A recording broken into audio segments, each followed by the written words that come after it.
You just got that one? Then you got to pour 1,000 tons of concrete in the floor. Yeah, that's the way to go. Put the guitar.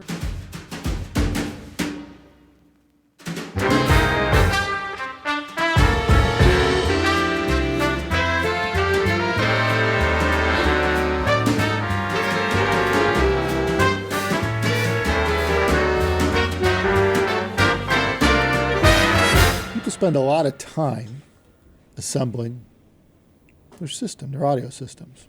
I've seen both sides of it over the years where you buy the raw components, let's say like the speakers, the amplifier, the headphone, whatever it is your system is, right? And you obviously hear music, it plays. Sounds good. You spent the money on the stuff. To you, you're happy with it. Life is good. Right? And that person just basically, they're done. They're done. It works. And then you got other people that are constantly wanting to tweak that sound. Okay, say now they bought the raw components, just like the other person. They bought the gear, but now they want to tweak out the system to see what they can extract, if they can extract more out of the same gear. In other words, not just be happy with the way it is, but can I get more out of what I just paid for? And basically trying to improve resolution throughout the system. And there's a lot to cover there. Well, we could try to touch on a bunch of things that people could look for, think about, try to improve upon your existing stuff. Not that you go out and buy a new pair of speakers every month or year, right? You're usually going to have them for some people the whole lifetime, right? Same with amplifiers. They'll last until they start humming and buzzing and blow fuses, right? So a lot of people keep this stuff a long time. So you think about it, if you're going to spend 20 years of your life listening to the same stuff, it almost seems like a smart idea to see if you can improve upon it at some point in the future. And also that would stave off or means you can delay the need to replace it, right? If you can make it sound better at some point, you don't need to get need to get new stuff. Well, I happen to be on one edge of the spectrum. I happen to be very into modifying, tweaking, improving pretty much everything. And in my experience, it seems a great deal of people don't care at all, don't want to do that sort of thing. So I guess you got to figure out where you are in there. Yeah. Some people would rather just buy something different. Plug and play. Throw this different product at the problem, see if it matters. And that's okay. You could do that if you talk to somebody who's already done the tweaking. Right. And they can tell you, give you the list of things to Find do. someone else that already did it. Yeah, right. And say, okay, here's what you got to get. That's the shortcut. It's a good idea. But that's assuming that you will like everything they like in terms of sound, which is extremely rare. Usually the tweak goes toward your subjective nature, like what you want to hear, see, whatever, right? That's the big issue with reviews and audio. When you get to the high end, most things are pretty decent. So you're looking at minor differences, and sometimes these differences more closely align to your preferences. So it is a little difficult to do without you having firsthand direct experience, but also that's quite difficult as well. You can't really feasibly hear everything that's ever existed and will exist. Very impractical, typically very expensive. But what you can do is tweak things. Usually there's things you can do that are affordable that may improve the performance of your current system, but again, very complicated because it's massively dependent on what the faults are with the system you have now, what the limiting factors are. We always relate to photography because it seems like a lot of people have done that where they haven't really tweaked with audio, and a couple things, the main thing is photography would be like lenses, right? Same camera body, different lens. Yeah, but I mean, that's kind of like changing your speakers though. Is it? I mean, they're expensive. Well, I guess. Yeah, that's true. It's not a cheap fix. Not really. I mean, it could be. Yeah. Well, it's interesting in the regard that it'll show you the difference that your hardware you already have could do. Right. Because a lot of people think, I need a new camera. Maybe, but if you get a different lens, it'll improve this camera. And if you get a new camera, as long as you stay with the same system, it'll improve that camera as well. Right. So there's parallels, but it is spending money nonetheless. True, though. Good lenses are freaking pricey. Yeah. They're very expensive. Probably cost more than the camera body itself. But it does show you how you can, whether you, like he said, you've got a device there that is more than capable, can do more than you think. You just got to give it what it needs to do it, Well, I guess you start at the beginning here, what the physical media you're playing, or, I mean, it could be streamed too, but, what you're listening to is the most important thing. The content's an Quality easy of, one. of Yeah. content. The source files. Yeah. It can be extremely low cost to change that. Or it could be if you're using a DAC, you have it misconfigured into your computer and the computer isn't outputting bit perfect streams, or the bit rate that the DAC is set to in the computer is different than the source media. So things like that could be free. It's just a little bit of education, understanding, ensuring that your system's set up properly. But all these things are kind of sort of dependent on your exact configuration. So that is the trouble. You need to know what your weak link is. What's something you could tweak? I guess Well, it's kind of an understanding and, thing. and to that end too, like on the computer side of it, there's software you could purchase, like Nirvana. I forgot what the other one is. There's a lot of them. There's Yeah. a few of them, but they're designed to improve more or less the performance of your computer to send audio to the DAC, Yeah. which you may or may not see benefit from. It really depends on a huge number of factors.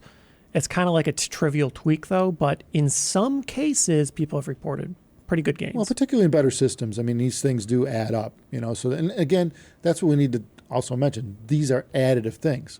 Not that one thing's dramatic, but the combination of the things that you're going to solve or resolve over time do add up to being something that's more pleasurable than it was initially. So, again, none of this is necessarily going to be, wow, I should have done that 100 years ago. Some might.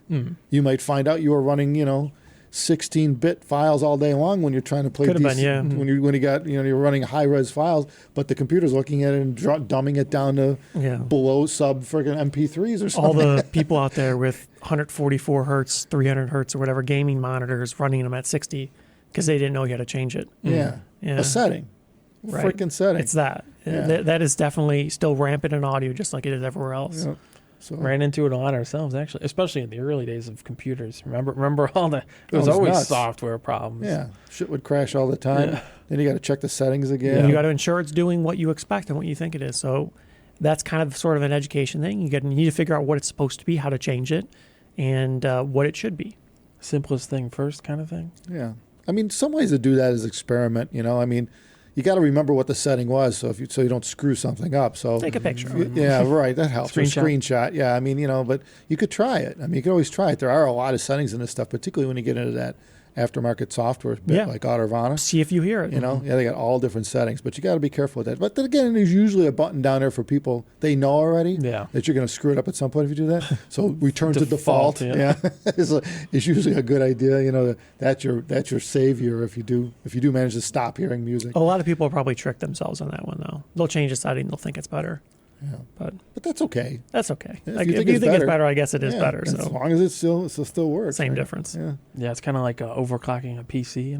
You're just in the BIOS or whatever, UEFI, and you're like changing stuff, and you're like, okay, something's wrong now. I don't know what I changed that was wrong, so you just got to start over again. Yeah, right. One of these boxes is checked. Yeah. That's not. I hope you supposed to. can before it freaking smokes. Change one thing at a time. Yeah, Yeah. one thing at a Right, time. one thing at a That's right. time. Yeah, don't confuse yourself. And by all means, if you're going to change settings like that, don't be drinking alcohol at the same time. It's not a good idea. We do see that.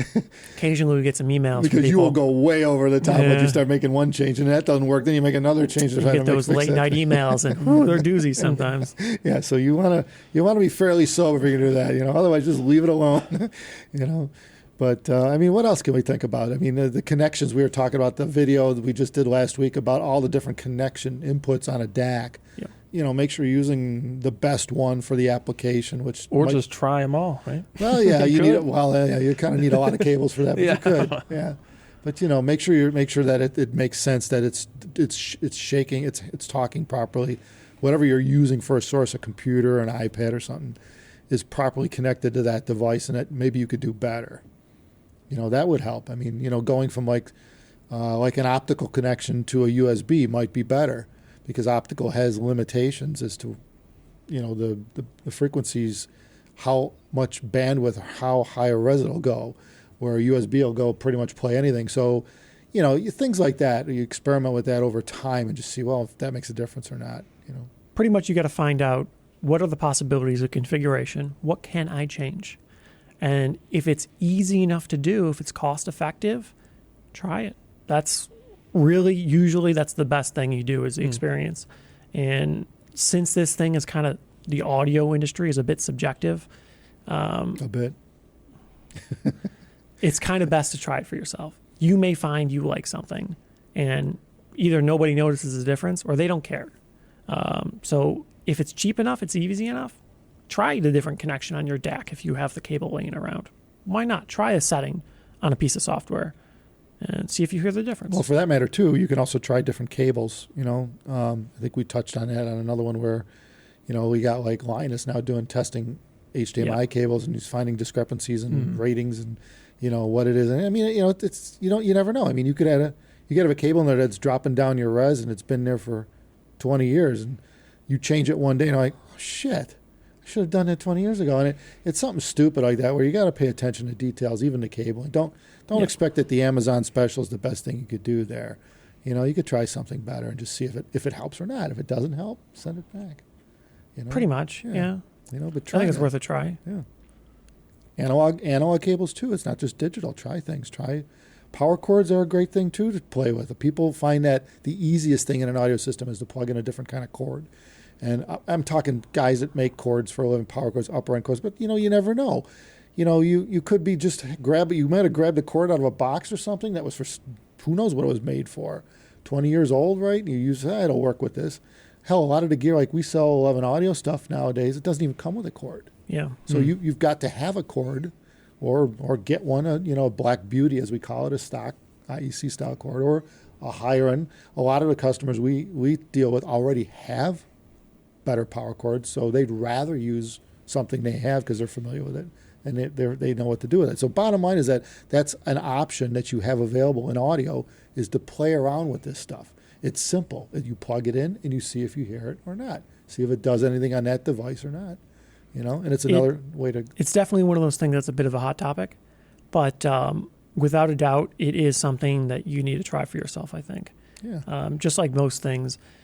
And it's very possible you don't notice a difference. It doesn't mean every change you make is for the better. A lot of times you don't notice a difference where it doesn't matter to you, or it could be even worse.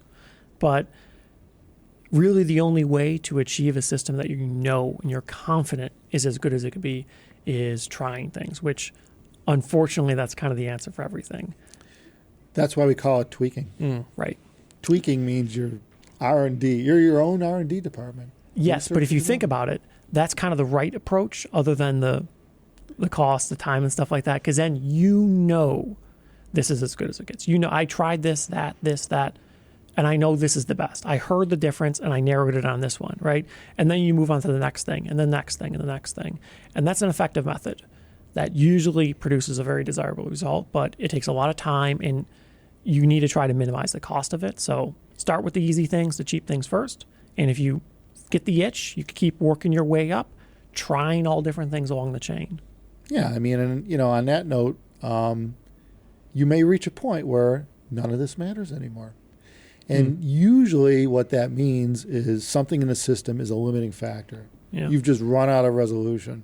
Could be the speakers or the headphone, could be anything. And at that point, you got to use your gut. I normally tell people what's your the system if you had it for a while. What's your instincts on that? What do you think's the weakest link in the chain? And almost always when you ask somebody that, they go, well, I've always questioned the DAC or I've something. They always have an idea. And I said, well, why don't you? A lot of times, yeah. Yeah. And I mean, again, if you talk to someone like us where we know what all this stuff sounds like for the most part, we could almost immediately point you to what the limiting factor is in a system.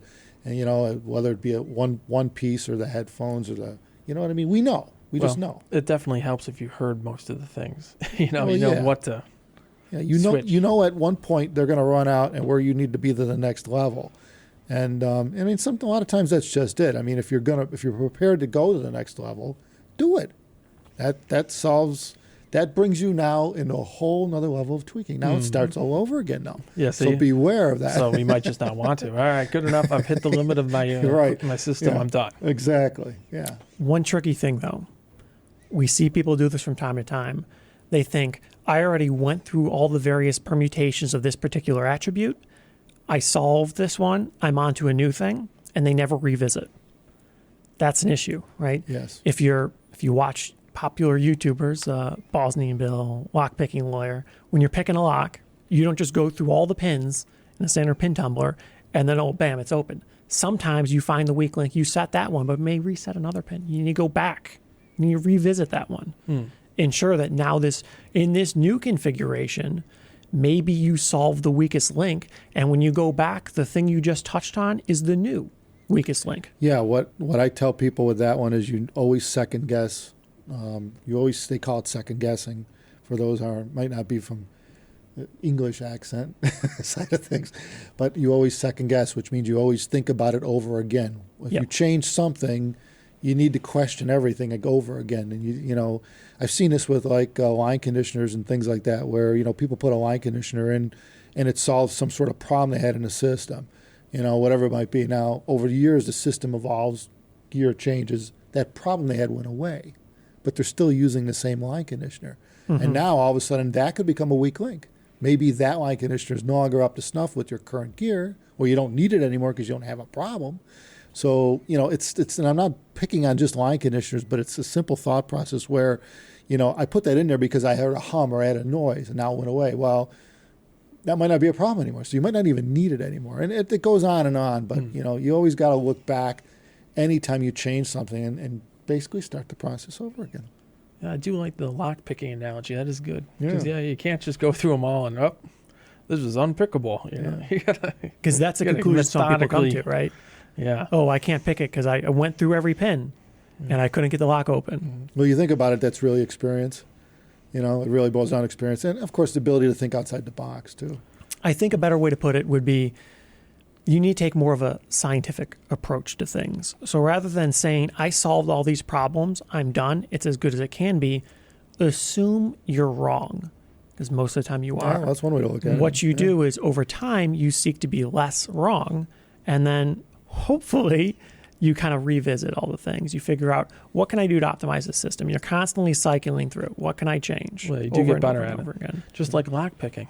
Yeah. You start out sucking, and then some of these guys though, like ridiculously fast. You just get good at it. When I watch his videos, it's funny how quick you go put it. Some I of them, don't- it's just like you put some ketchup on it and it opens.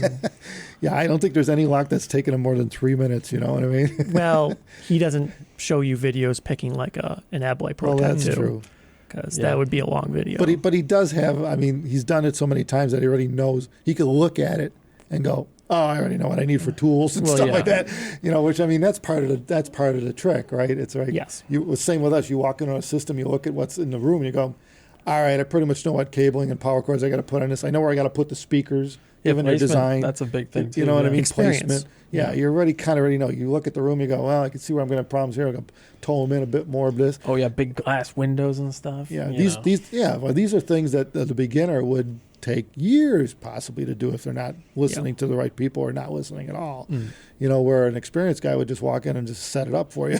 Okay, Right. 15 minutes, you're pretty much close, and then you tweak. Right. then you tweak. Then you tweak. Yeah, you need to get pretty much there. That's Yeah. why they're called tweaks. Yeah. You need to Right. be already pretty close. So there's a lot to know in that, and usually the best bet really is if you can start with a professional, your local dealer or somebody who knows what they're doing. or it'll you save become a the lot of time. professional. You take all the time. You can, but wow, that's the that's slow a long boat. way. That's the slow boat, baby. Takes a bit. Yeah. That's where you get shortcuts. You get Yeah. shortcuts from people who've done this before, That's right. and they'll point right to the problem almost invariably. You tell me what your problem is and what you don't like about it, and I'll point to where it's probably going to coming from. The reality is, for most people, this tweaking process is pretty much lifelong.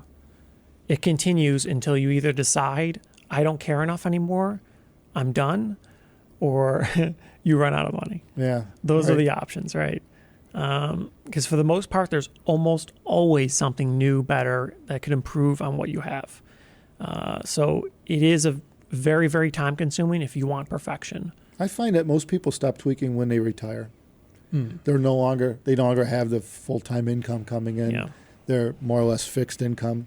I mean, and not that they're broke. They don't have to be broke or anything. It's just that they know that they can't go and spend $20,000 for boxes all day long anymore. It doesn't work anymore. You know? Some people find enjoyment out of that thing, but other people just want to be done with it. They just want to have a good system. So it really depends on where you are. But I think the ultimate goal for anybody should be to find a system you're very happy with, that you feel have no faults and flaws. And Well, minimize. right, like you're not worried about how trivial this fault could be. because you've already tried other exhaustive approaches, and you know this one, maybe it's not the best, but it's quite good. I think we did a think video a that's good while enough. back, a month or two ago, on choosing how to choose gear or something for, Yeah. and probably boiled down to the fact that you really, if you don't know, you should probably do your research was the first thing. Right. Right. And then the second thing is obviously at some point you got to stop doing research and actually get it, Right. buy it, purchase it, use it. Well, You I know? guess that's the bottom line here. Is it comes down to it's a personal journey for everybody. Everybody's different. You pretty much just have to try different configurations, different gear Yeah. to know what you like. It's fun. That's the fun part of it for a lot of people. Some people they hate that, Yeah. and I understand that too. So and then that's not you. And then at that Then you find someone with experience and Yeah. you tell them, hey, what should I buy? And you buy it. or you live with it the way it is, and, Right. and life is good. Either way, that's fine. But yeah, we're just trying to convey to people that if you want to go on a personal journey with this and really, really get it to be something exceptional, beyond what you thought it could do, it's going to take time. It's going to take money. And it's going to take patience. And beyond that, have fun with it. I think patience is the biggest one, though. It's a big one. You got to be the person that wants that sort of thing. It's like I just don't. Yeah, yeah, right. And I get that. I get that because I've been there with other things besides audio. In fact, I'm running out of patience with audio sometimes too. But I've been there with a lot of other things. Like cars. turntables. Like I just want to buy Yeah. a car and turn the key on or push the button and start it. Right. That's it. Even the oil changes are a hassle, which you guys have avoided with the Teslas. But I just don't want to deal with it. I don't care about No, turntables are the ultimate rabbit hole, though, with the tweaks. So, Yeah. everything's a fiddly a little. my Unami red cartridge last week. Got it. Love it. Hana, Japanese, HANA. Mm-hmm. Get it. I Didn't have hear once that. you buy one. Nice cartridge. Mhm. Yeah, very nice. Very nice. I'll stick with my streaming. Well, I like that too, but I got both. So, Mm. but I'm tweaking the turntable. That is that's- never ending, and I'm afraid to go higher than this Yeah, well, cartridge because that- it's probably just never ends. And It then, does not end. and then the phono stage isn't going to be good enough Well, then or you're like, something. well, I and need a then- whole new turntable. Yeah, right. Yeah. Right now I'm hearing something I didn't hear before. It must be the motor, vibrating the sun. Who knows? It just never ends. I could see the rabbit hole where people get into 30, 40, 50 grand turntable setups. They change the arm, they change Yeah. the cartridges. Adding second arms. Yeah, then you got to pour 1,000 tons of concrete in the floor. Yeah, that's the way to go. Put the turntable on so there's no vibration. You could see where it could get out of hand real easy if you just kept. So keep in mind that in this whole tweak process that you may want to set yourself some personal limits because at some point you'll either blow a fuse or drop dead from doing it. Blow a fuse. Yeah. So Is that figuratively? it's or? figured. Yeah, Mm, you'll okay. mentally you'll blow a fuse and mentally blow a fuse. Yes, you will overdo it. It can happen. Some people are into that. Well, it can happen. Blowing fuses. You have to, Pretty much. as Quint said, man's got to know his limitations. Mm. And on that note, thank you everybody for watching. Take care of yourselves. Peace us up.